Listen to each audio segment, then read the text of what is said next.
The competitions are heating up. That and more on today's episode of Locked On Bucs.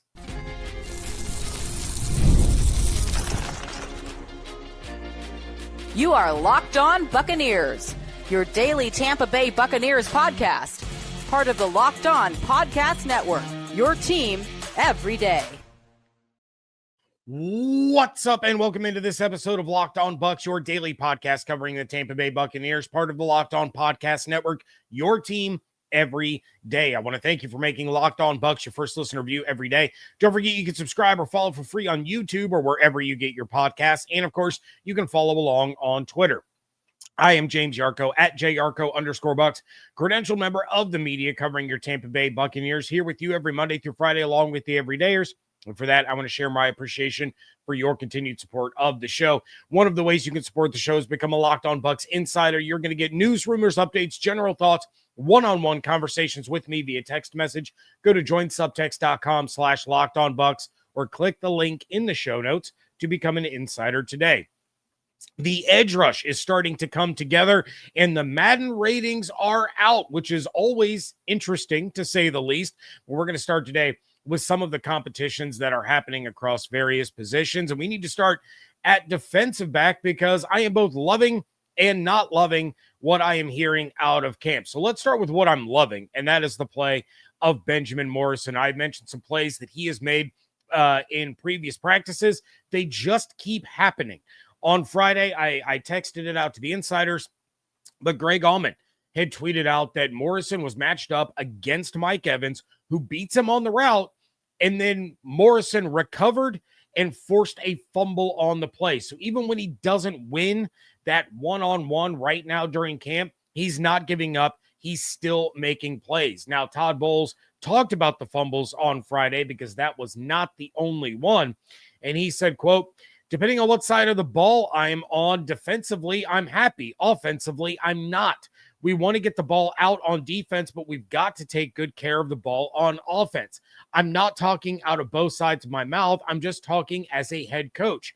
You're happy if you're on the defensive side. You're not if you're on the offensive side. It's great that we're emphasizing that on defense, and it's getting done. Offensively, we've got to secure the football or drives won't last long." Now, Rock Riley was on the show yesterday talking about Morrison and Parrish and the trust that they are earning from Todd Bowles. On top of that, Morrison is getting more and more opportunities with the ones on defense, which is not good news if your name is Jamel Dean, because if Morrison keeps making these kinds of plays, especially against guys like Mike Evans, then Dean is going to be out of a starting job sooner than later, and I'm talking it could be week 1 type of sooner. But that brings me to what I don't love, and that would be a comment the Bulls made in regards to the wealth of defensive backs that they currently have on the roster. Todd Bowles was asked if Benjamin Morrison could rotate in with the starting cornerbacks, and he said, quote, "Yes, and it's not just Morrison, it's Parrish as well. It's something we're looking at, and there are things that we're toying with moving people around going forward. Depending on games and matchups, if we have that ability to see what matches up with what, we have that ability to do that. Now that we are, but there's not that we are, but there's a chance that we could," end quote. I hate this. I hate this a lot. The idea of platooning starting corners is a bad one. A big part of what these guys are able to do, and I don't care who it is. It could be McCollum, Dean, Morrison, Hall, Izzy, and Parrish, any of them. A lot of it is about getting a feel for the game and starting to understand your matchup. I don't like the idea of having a guy out there for a drive or a couple of drives and then swapping them out for other players just because you feel like you can. Whoever you put out there should stay out there as long as they're performing and healthy. Doing a cornerback by committee seems like absolute disaster waiting to happen. It's kind of like running back by committee. How many times over the last handful of years have we seen Leonard Fournette or Ronald Jones or Rashad or Bucky get off to a hot start and then get pulled after a couple of possessions because it was the other guy's drive?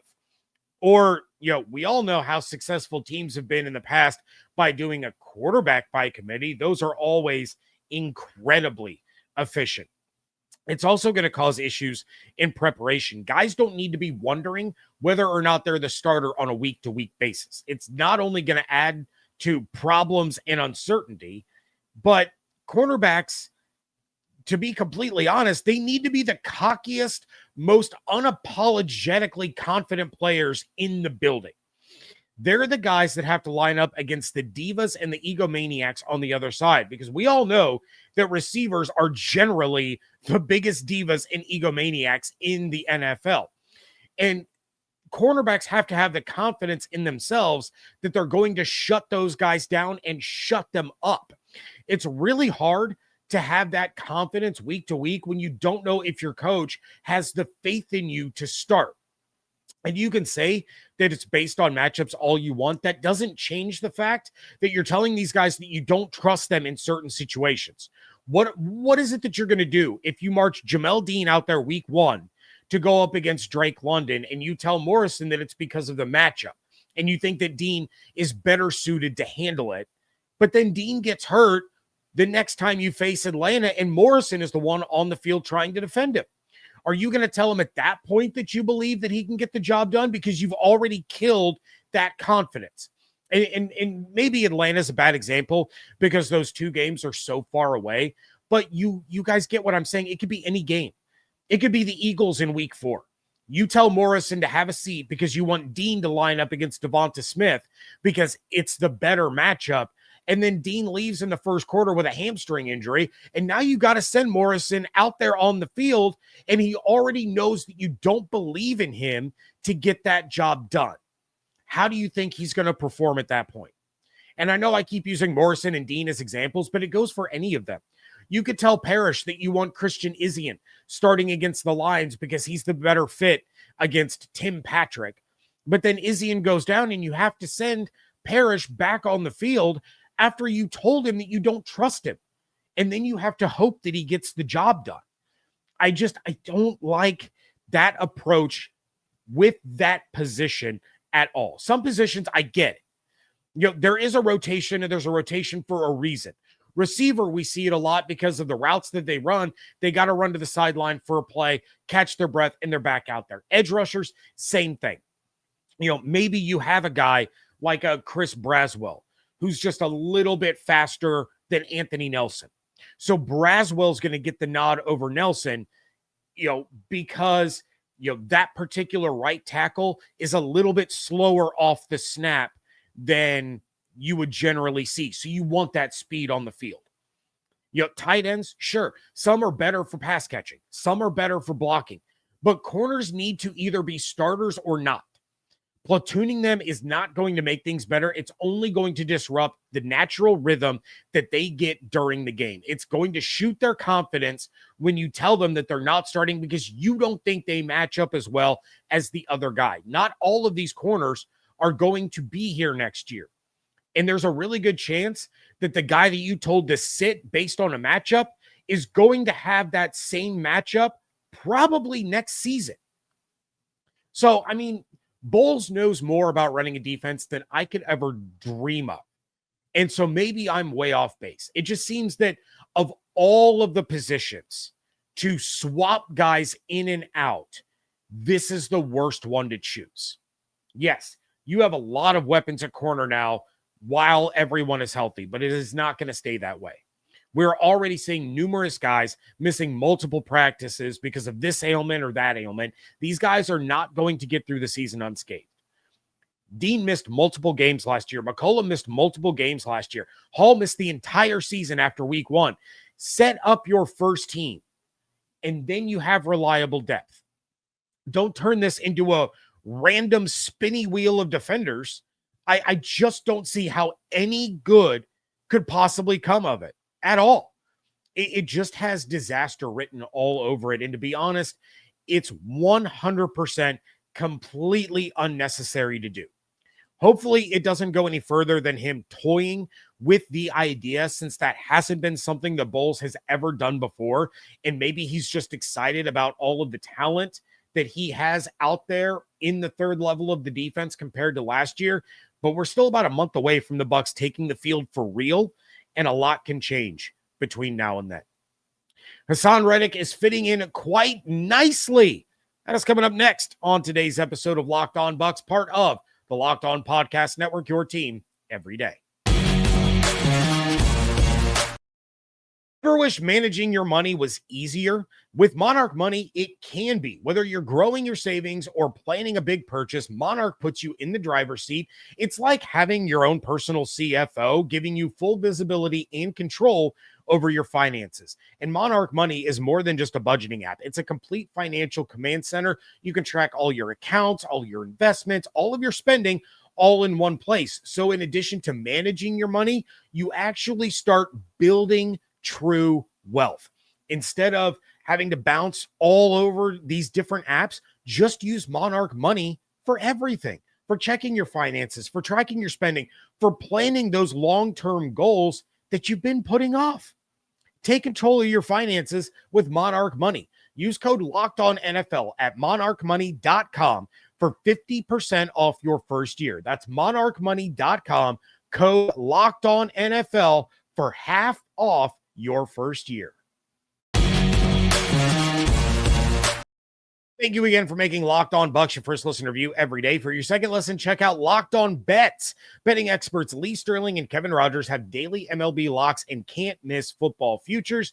Find Locked On Bets on YouTube or wherever you get your podcasts. All right, Todd Bowles cannot get enough of Haason Reddick. The Bucs' biggest outside free agent acquisition is coming along just fine on his new team, and Bowles was more than happy to talk about him following Friday's practice, saying, quote, "I love where he's at right now. He's very good in the scheme. He's very good with the scheme, understanding things and helping guys out. He's one of our leaders early on already. I love the position he's in mentally and physically. Hopefully he just looks to make more plays when the season starts. He fits right in. The first day he came, he just fit right in. He picked up the scheme very well coming into minicamp. He picked it up very well. He talks to the guys. He communicates with them well. He has a great relationship with all of the guys up front. It's like he's been here the whole time," end quote. From all we've seen and heard so far, Reddick is he's the real deal, and he's not anything like what we saw from him in New York last season. And until I'm proven wrong, I'm going to continue to beat the dead horse of saying that was more of a Jets problem than a Reddick problem, because let's face it, the Jets are the team the players go to see their careers die. So maybe there's hope for Aaron Rodgers after all. But anyway, back to Reddick. He seems to be as advertised in terms of speed, strength, and knowledge, with some of that knowledge being passed down to other pass rushers. Now, we talked a few shows ago about the unfortunate season-ending ACL tear to rookie David Walker, and I was saying how we really, really need to see Chris Braswell step up big time this season. We need to see a giant leap from year one to year two. Well, Reddick is doing everything he can to help that process along. Braswell was asked about Reddick taking on a bit of a mentor role, and he said, quote, "It means a lot. I used to watch him while I was in college when I was young. Everybody looked up to him, and I am glad to have him here on this team. He's definitely been giving me a lot of pointers, also been giving a lot of the other guys in our position group pointers as well. It's definitely great to have a guy like that who almost led the league in sacks. He had 16. But definitely great to have a guy like that come in and give us the little small pointers that we might not have if he wasn't here," end quote. Reddick wants to get back to those kinds of stats, but as I've talked about before, it's not about whether or not Reddick individually gets back to those kinds of numbers. It's about the collective. If Yaya's sacks go up by 5 or 6, if Anthony Nelson's sacks go up by 1 or 2, if Braswell's sacks go up by 2 or 3, if Cansey and Vea each go up by 2 or 3, and then you have Reddick that contributes 8 or 9, all of a sudden, this looks like a much different team in terms of being able to get to the quarterback than they were last year. But for Reddick, it's all about the team success. He started talking about the defense as a whole on Friday after practice and said, quote, I think we could be as good as we want to be. We've had really good days so far. Of course, we're not anywhere near where we want to be. We have to keep taking strides. As you said earlier, it's only day 8, but you definitely see the talent. You see it on all levels of the defense, from the young guys on the D line, the older guys that we have, the guys in the middle, and even the guys on the back end. I think we have the opportunity to be a special group and do some really good things and change the narrative as far as last year. That right there, that is what it's going to come down to.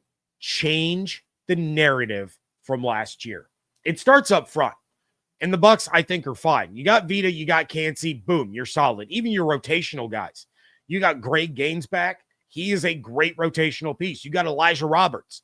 Hopefully he's ready to take on that role. Hopefully Logan Hall is a little more consistent rather than the up and down roller coaster that we saw last year.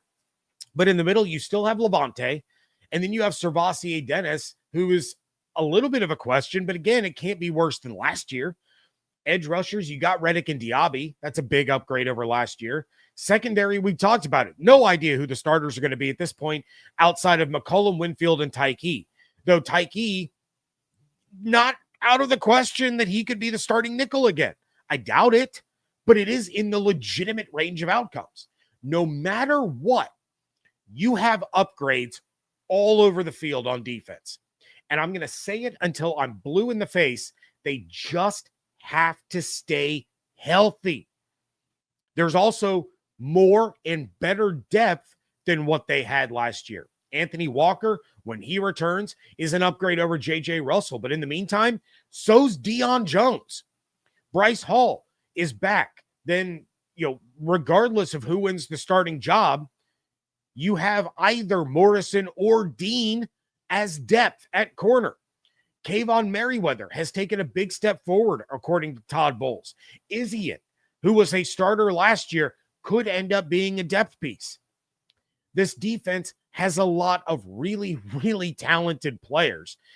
And the upgrades that they made were the right ones. There's still concerns, of course, about the depth at edge rusher, but Braswell seems to be a guy that's starting to get it a little bit more. Reddick talked about him, saying, quote, speaking of Braz, he's a tremendous young guy, asks a lot of questions. All the young guys, they're constantly trying to pick my brain and learn the game. I would say that the advantage that we have is that we have a guy like Coach Foote in our room as well. We're giving them all types of knowledge, not even just pass rush, formational awareness, situational awareness, things that are going to make them great players in the next few years, as long as they continue to soak up and retain the information that we're giving them. That was the other big part of signing Haason Reddick, is his ability to help these younger guys. Yaya, Braz, Ramirez, Watt, help bring them up another level and help them get closer to reaching their ceiling. I like where this defense is right now. Need to see them continue to get better, but I like where they are 2 weeks into training camp. They look light years ahead of where they were last season. And with the way the offense is going to be able to score, even if the defense goes from awful to average, just middle of the pack across the league, that's going to be the difference of about 2 more wins and a deeper run in the postseason. Everybody loves it when the Madden ratings drop. That's coming up next on today's episode of Locked On Bucs. To fuel up and turn it up with 5-Hour Energy Transfusion. It brings the bold grape, ginger, and lime flavor of your favorite golf drink, minus the alcohol, into a quick, energizing shot. Whether you're sinking birdies or just making memories with friends, this one's a hole-in-one for your energy game. And let's be honest, some days on the course or off of it, you just need that extra boost to stay sharp and energized. One of my favorite things about a golf league that I sometimes participate in is their weekly games. And for as bad as I am at golf, it was awfully sweet when I won the pot on a closest to the pin challenge right after getting my first ever birdie a few holes before. Golf is all about good times with good people and good flavors. The grape ginger lime flavor gives you the best parts of your clubhouse go-to without chasing down the bev cart. If you go to 5hourenergy.com today, that is the number 5hourenergy.com. You can use my promo code LOCKEDONGOLF to receive 20% off your order. This offer is only valid until September 30th on one order and cannot be used with other promotions. The code is not good on subscription orders.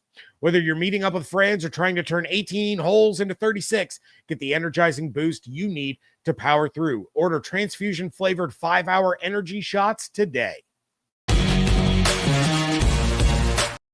Wrapping things up here on today's episode of Locked On Bucs, and we all know how much love the Madden ratings people always give to the Tampa Bay Buccaneers. I think last year when the game came out, their overall team rating was around the same as like the Cardinals or Browns.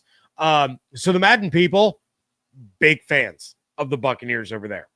But they have released the top 10 players at various positions in terms of individual ratings. And I got to say, the Bucs actually got a little bit of love this time around. Antoine Winfield Jr. is an overall 91, and he's the 6th highest safety behind Jesse Bates, Derwin James, Xavier McKinney, Budda Baker, and Minkah Fitzpatrick. Again, after the season that Winfield had last year, it's hard to argue that. I think a 91 overall is pretty solid. Last year, he was obviously much higher, but 91 overall after his worst career year, we'll take that all day long. Levante David is an 88 overall, 5th among off-ball linebackers behind Fred Warner, Roquan Smith, Bobby Wagner, and Demario Davis. Vita Vea is a 93. That's the 5th highest rated defensive lineman, and he has the 2nd highest strength rating in the entire game. Offensively, you have Mike Evans coming in at a 93 overall, which is 7th among receivers behind Jamar Chase and Justin Jefferson, who are both in the 99 club, as well as Amon-Ra St. Brown, CeeDee Lamb, Tyreek Hill, and Terry McLaurin, which I have to say is absolutely wild.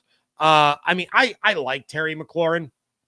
I think David would agree with me that Terry McLaurin is not Mike Evans, but rating him higher than not just Mike Evans, but also A.J. Brown and Drake London, that kind of ranks on the crazy and delusional scale. So, not sure what's going on over there.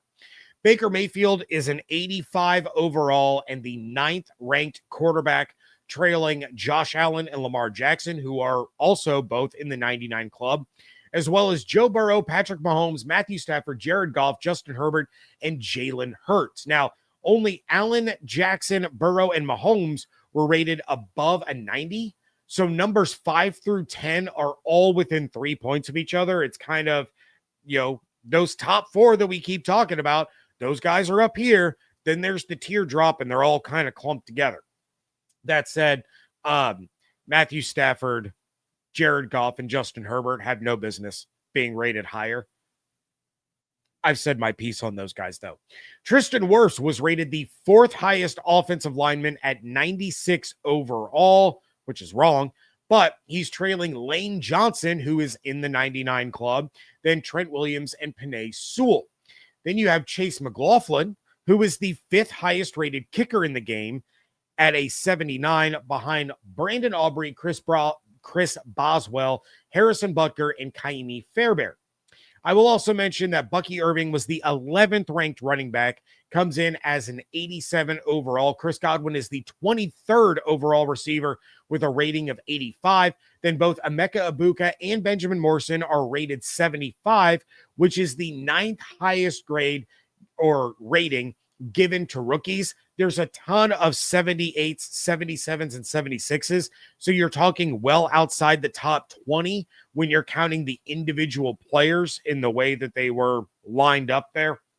But, among the rookies, they're generally graded relatively low. Those guys got the 9th highest grade that was given out to rookies. But for as much love as they showed some of the players, the Bucs came in as the 10th overall offense with a rating of 85.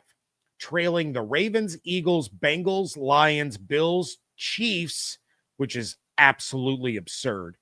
49ers, just as absurd. Commanders and Rams. Now, I can see arguments for the Ravens, Eagles, Lions, and Bills. Maybe even the Bengals. Although their offensive line is literally one of the worst in football, in the history of football last season, and their running game isn't anywhere close to Tampa's. But, the rest of them, especially the Chiefs, who have had a dumpster fire offense for a few seasons now, and then the Niners, who are pinning all of their hopes and dreams on a core of skill position players that are all known for missing significant time with injuries. That's completely nuts. The Bucs also did not come in among the top 10 overall teams. So that is offensive rating, defensive rating, special teams rating, all averaged out, rolled into one, into an overall team rating. The top 10 there was in order: the Ravens, Eagles, Chiefs, Bills, Vikings, Lions, Texans, Broncos, Steelers, and 49ers.